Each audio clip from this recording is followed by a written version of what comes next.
Olá, querido jovem adventista, bom dia, seja bem-vindo a mais um vídeo. Estudo da lição Mensagens.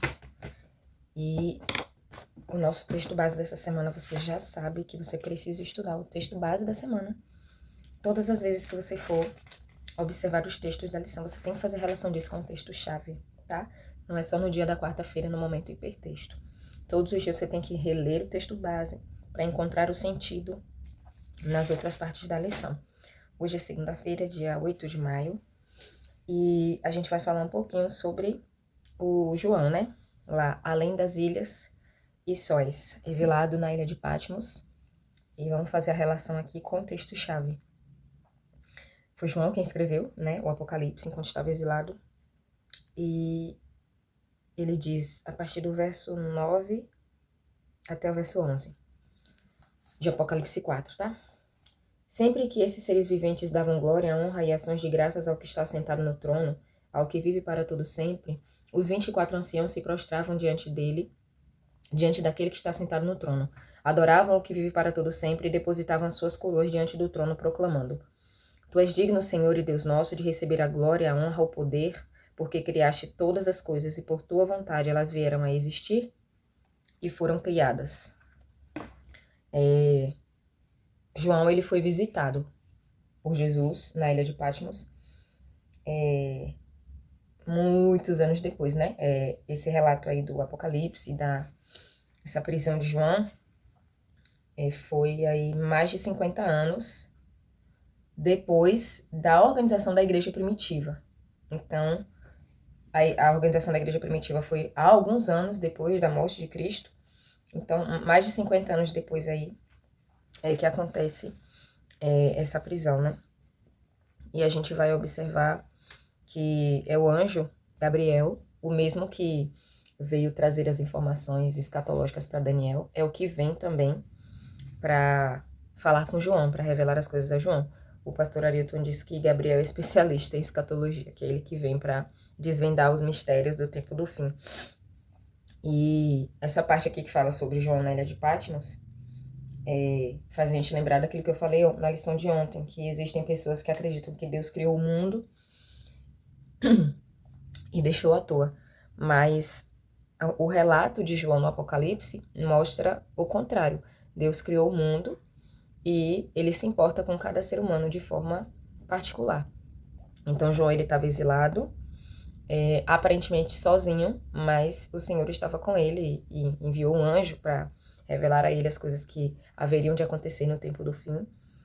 João foi o último dos apóstolos a ficar vivo, e Deus o usou muito depois da sua idade avançada, quando muitos achavam que ele não servia mais para nada.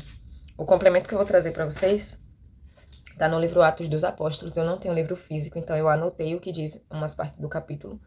E eu vou deixar o link aqui na descrição do vídeo para você fazer a leitura do capítulo 56 do livro Atos dos Apóstolos. O título do capítulo é Patmos, que vai contar um pouco dessa experiência de João. E nesse capítulo ela fala sobre a lição muito importante que a gente... Várias lições, né? Mas ela vai falar de uma das lições mais importantes da vida de João, ali exilado, é que Deus, ele não impede a trama dos ímpios, mas ele faz que nessa trama as coisas cooperem para o bem daqueles que estão sendo leais e fiéis a Deus no meio das dificuldades, no meio das provas, no meio dos conflitos. E isso faz a gente lembrar do texto de Romanos, né? Que diz isso. Então, deixa eu abrir, né? Não posso... Isso aqui não... Nada pode ficar nas minhas palavras. Vamos lá em Romanos, capítulo 8. Eu acho que é o 8.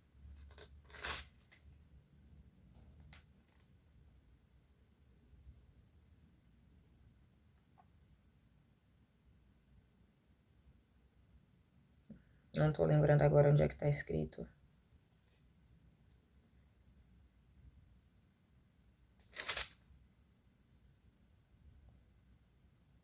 Não, é no 8.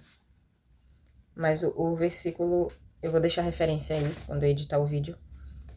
Mas o versículo diz que Todas as coisas cooperam para o bem daqueles que amam a Deus e que vivem segundo o seu propósito.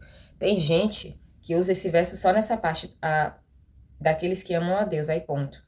Ah, não, eu amo a Deus, então todas as coisas vão cooperar para o meu bem, vou viver tranquila, não vou ter dificuldade. Não é isso que o verso diz. Diz, todas as coisas cooperam para o bem daqueles que amam a Deus e vivem segundo o seu propósito. É diferente. Que amar a Deus de boca é diferente de viver segundo o propósito de Deus.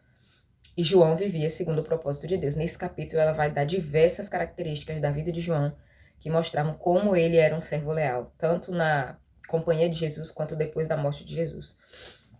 E aí, João, ele estava separado da família dos amigos, né?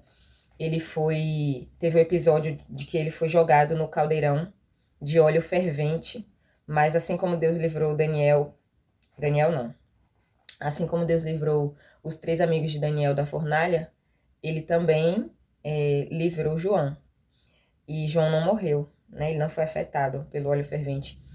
E quando ele estava dentro do caldeirão, ela mostra nesse capítulo palavras que ele disse sobre ser uma honra para ele sofrer por Cristo, enquanto ele estava nesse caldeirão de óleo fervente.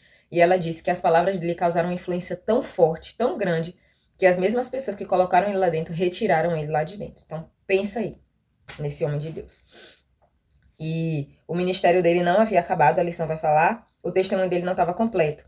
E aí você vai pensar, por que o testemunho dele não estava completo, se ele já estava tão velho e tal? Porque depois que João escreveu o Apocalipse, ele ainda escreveria o Evangelho de João e as cartas de João, as 3 cartas que ele tem, primeira, segunda e terceira cartas.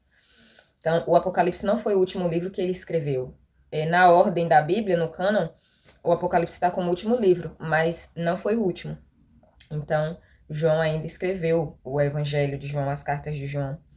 E eu vi um pastor comentar que, se eu não me engano, é o Evangelho de João, que é o último livro que foi escrito da Bíblia por conta de uma citação, claro, né? Vários estudos, mas também o que dá uma pista é um versículo. Um versículo que João utiliza aqui, ó. João, capítulo 21. João, capítulo 21,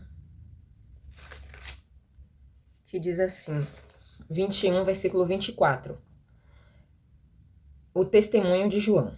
Este é o discípulo que dá testemunho a respeito destas coisas e que as escreveu, e sabemos que o seu testemunho é verdadeiro. Há, porém, ainda muitas outras coisas que Jesus fez. Se todas elas fossem relatadas uma por uma, penso que nem no mundo inteiro caberiam os livros que seriam escritos. Então, essa saudação, essa não é uma saudação, essa citação final aqui do testemunho de João é o que dá a pista de que depois que ele escreveu as cartas, depois de escrever o Apocalipse e depois de escrever o Evangelho de João, ele encerra dizendo, olha, Jesus fez muito mais coisa do que isso que a gente escreveu, do que está escrito. E se fosse possível relatar tudo, uma por uma, não ia caber no mundo livros escritos para contar todas as coisas que Jesus fez. Ou seja, Jesus fez muitas coisas que não estão escritas aqui na Bíblia. Então, essa é uma das pistas. Embora o Apocalipse é que vai trazer essa ideia, né, de acabou o grande conflito, o pecado foi destruído, Satanás foi destruído, ele viu o novo céu e nova terra e tudo mais. E essa visão foi em Patmos, né? É o Evangelho de João que dá esse testemunho dele e diz assim, olha, tudo que ele escreveu é verdade e se tudo fosse escrito aqui, né, tudo que eu escrevi, porque foi ele que escreveu aqui, né, então ele vai falar, este é o discípulo, ou seja, eu, João, sou o discípulo que dá testemunho de todas essas coisas. Então é uma das pistas aí que mostra que o Evangelho de João foi o último livro a ser escrito por conta desse finalzinho aqui, né. Enfim, por isso que a lição vai trazer que o ministério dele não havia acabado, o testemunho dele ainda não estava completo, ele precisava escrever ainda cartas e o Evangelho de João para trazer... É magnífico, gente. Quando você vai observar os evangelhos, você percebe que Mateus apresentava Jesus de uma forma, Marcos de outra, Lucas de outra e João de outra. Então, sob a ótica do discípulo, por exemplo, Mateus, o Evangelho de Mateus, Mateus era judeu, né? Então, no Evangelho de Mateus, a ênfase é apresentar Jesus como rei, né? Então, ele vai trazer a genealogia, tem diversas características se você for pesquisar a fundo. Já a ênfase de Marcos era o segredo messiânico de Jesus. Tem diversas características também, se você for estudar a fundo. O Evangelho de Lucas, como surgiu, tem toda uma questão. E o Evangelho de João também. Então, nossa, gente, o Evangelho de João é maravilhoso. Existem situações da vida de Jesus, dos discípulos, milagres de Jesus, por exemplo, que só João conta, que você não encontra referência nos outros evangelhos. Nossa, é maravilhoso. Então vamos lá. Deixa eu ver onde é que eu parei aqui. Sim, vamos para o complemento aqui que eu anotei. Patmos era uma ilha árida e rochosa. Isso está baseado na leitura que eu fiz do capítulo 56, que eu vou deixar aqui na descrição do vídeo, tá? Era uma ilha árida, cheia de rochas, no mar Egeu, e foi escolhida pelo governo romano para banir os criminosos. E qual foi o crime de João? Ai, Deus. Qual foi o crime de João? Falar da palavra de Deus e do testemunho de Jesus, né? Testemunhar sobre Jesus Cristo. Ele fala, eu, João, me encontrava na ilha de Patmos e tal, por causa da palavra de Deus e do testemunho de Jesus. Deixa eu ver onde é que tá escrito isso aqui.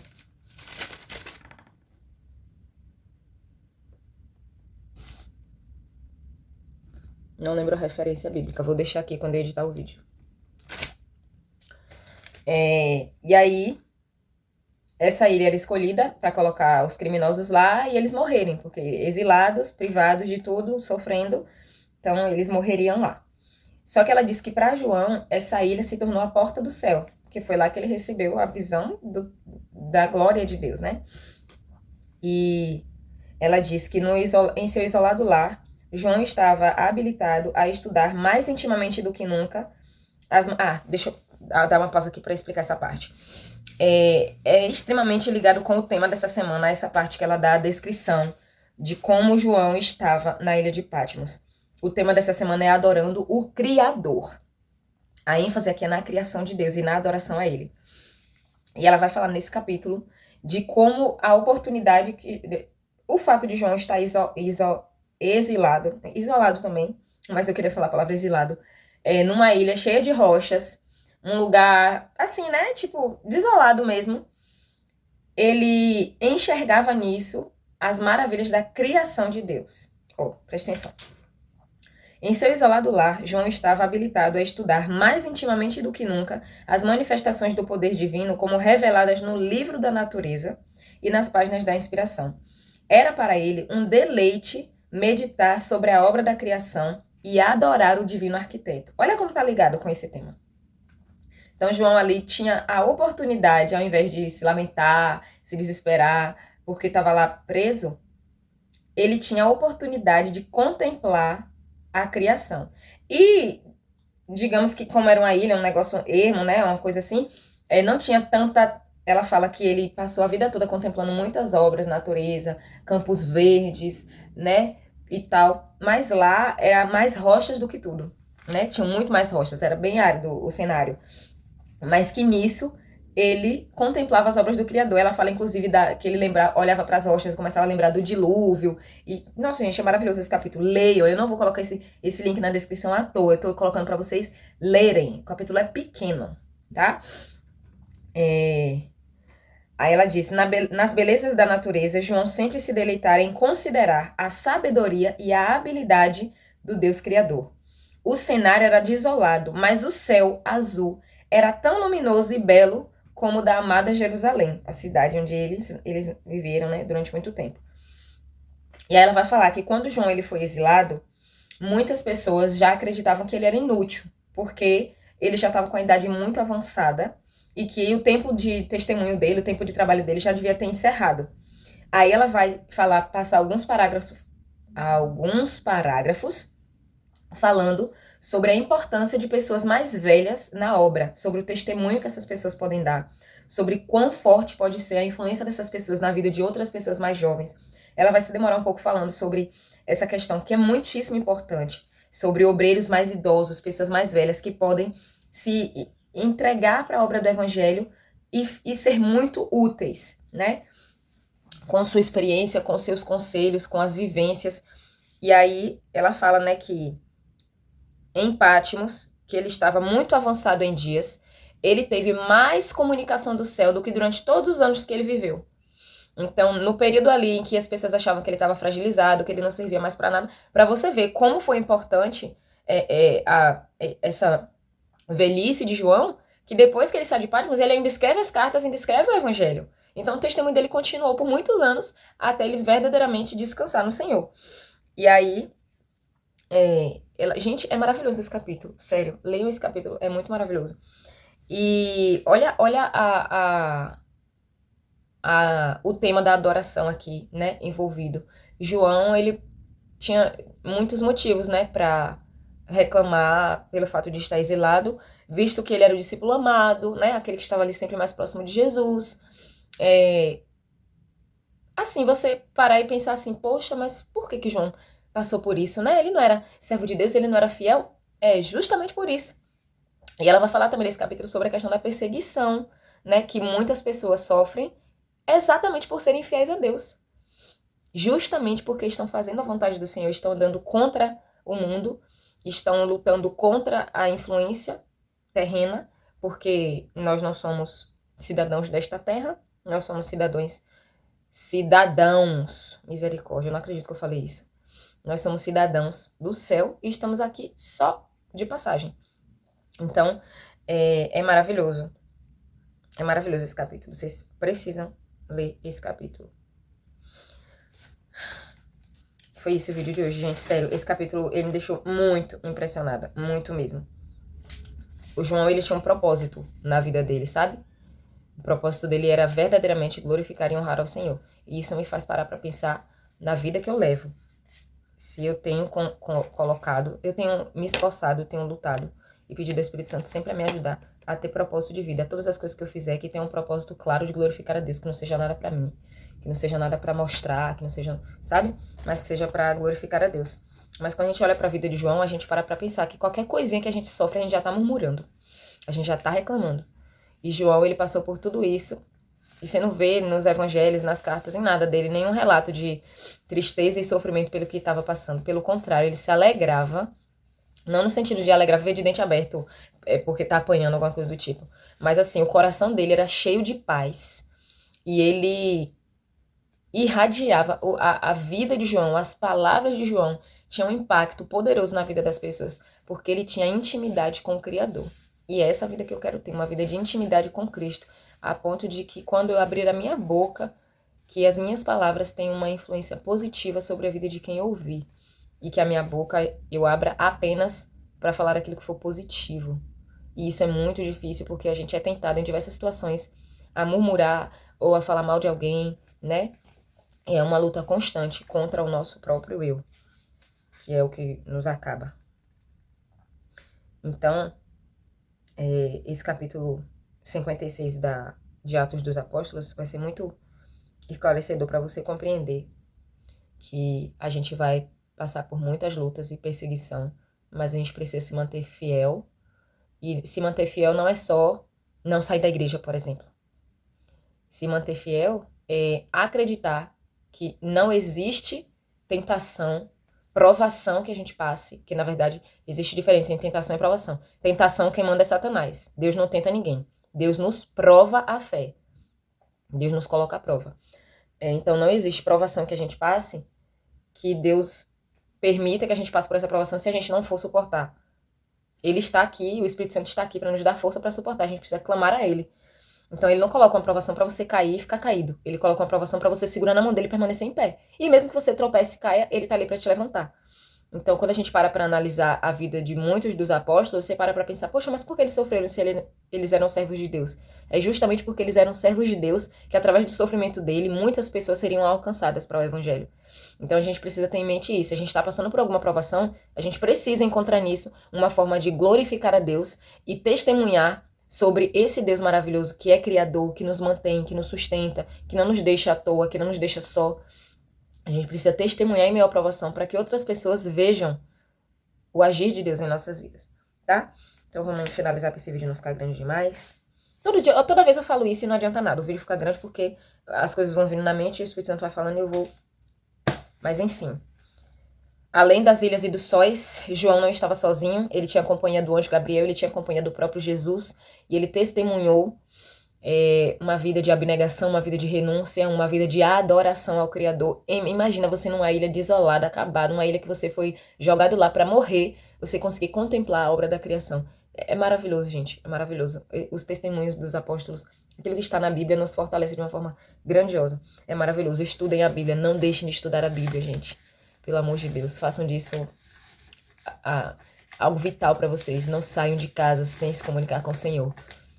Você tem muitos compromissos durante o dia e durante a semana, mas o seu compromisso principal, o primeiro da sua agenda, buscar ao Senhor. Você não pode sair de casa sem buscar ao Senhor, sem pedir a Ele que te acompanhe durante todo o dia, sem pedir a companhia do Espírito Santo em todas as atividades que você for fazer, das mais simples, como fazer a limpeza de uma casa, as mais dificultosas, como desenvolver alguma coisa no seu trabalho.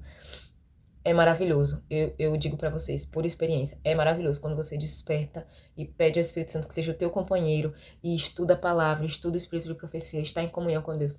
É maravilhoso. Isso não significa que quando você pede a companhia do Espírito Santo contigo, teu dia não acontece nada de ruim. É diferente. Acontecem coisas ruins como todos os dias na vida de todas as pessoas, mas a tua reação frente às provas é diferente quando você pede a companhia do Espírito Santo, quando você pede a companhia de Jesus. É diferente como você reage às intempéries da vida, tá? Então é isso, até o vídeo de amanhã a gente vai falar sobre a transcendência e a imanência de Deus. Deus abençoe a você e até amanhã. Tchau!